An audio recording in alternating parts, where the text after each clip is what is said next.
ও হ্যাঁ, আরেকটা কথা ভুলে গেলাম, সেটা বাম্বা চাচা, মাহবুব চাচা, আজকের ম্যাচ জেতার পর আপনার অনুভূতিটা কিরকম?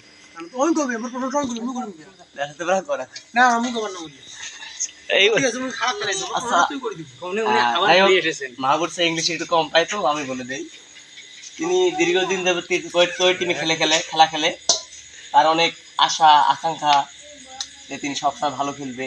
আজকে হঠাৎ করে অনেকদিন পর দলে ফিরলো, ভালো পারফরমেন্স করলো, তার জন্য অভিনন্দন। আর সেই সাথে আমাদের আমনুর ভাই ব্যাটিংয়ে হঠাৎ ভাবে তিনি কয়েকটা বলে ম্যাচটা জিতিয়ে দিলেন। এখন কথা বলবেন জামাল উদ্দিন। আসসালামু আলাইকুম ভাই। ভাই, এই যে আয়োজন, এগুলো আসলে কি তৈরি করা হবে?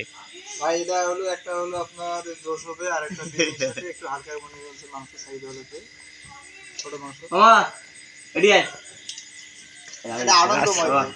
জামাল ভাই যে আজকে দায়িত্ব হারাইলেন, অনেকদিন পর একটা চ্যালেঞ্জ ম্যাচ বলা যায় আর কি। আর ওরা যেভাবে চ্যালেঞ্জ ছড়িয়ে দিচ্ছে, মানে ওদের আসরটা বোঝা যায়। আসলে মেন কথা হলো যে ক্রিকেট খেলাটা ভাই মেন কথা ছোট বড় ওটা কোনো ফাইট না। আর তাছাড়া গায়ের শক্তি দিয়ে কোনো কিছু করা যায় না। এটা মনে করছে অনেকটা ব্রেনের একটা খেলা। যাই হোক, ওরা যেভাবে আচরণ করছে ঠিক করে নাই, যেহেতু ছোট হোক বড় হোক সে একজন আম্পায়ার, ঠিক আছে। আর আশা করি যে আম্পায়ার দাঁড়িয়ে ছিল সে আমাদের চেয়ে অনেক ভালো বোঝে। তার মধ্যে যে অনেক বিতর্কের মধ্যে ম্যাচটা আমরা টান ভাবে দিচ্ছি, লাস্টে শেষ পর্যায়ে অনেকক্ষণ সময় নেওয়ার কারণে একটা উদ্দেশ্য ছিল তাদের জন্য, মনে করেন সন্ধ্যা হয়ে যায়, পরবর্তী জন্য ম্যাচটা ড্র হয়ে যায়। হ্যাঁ, যেহেতু একটা বাজি খেলছিলাম, ওটা যেন আদান প্রদান হয়ে যায় সামান্যভাবে। যাই হোক, সেটা হয় নাই। আমাদের ব্যাটসম্যান দুর্দান্ত ব্যাটিং ফর্মে ছিলেন আমিনুল ইসলাম, তিনি টানা দুটো ছক্কা মারছে, সেই একেবারে বিশাল কারণে ম্যাচটা আমরা একদম অতি সহজে তাড়াতাড়ি জিতে যাই 4 ওভার থাকতে।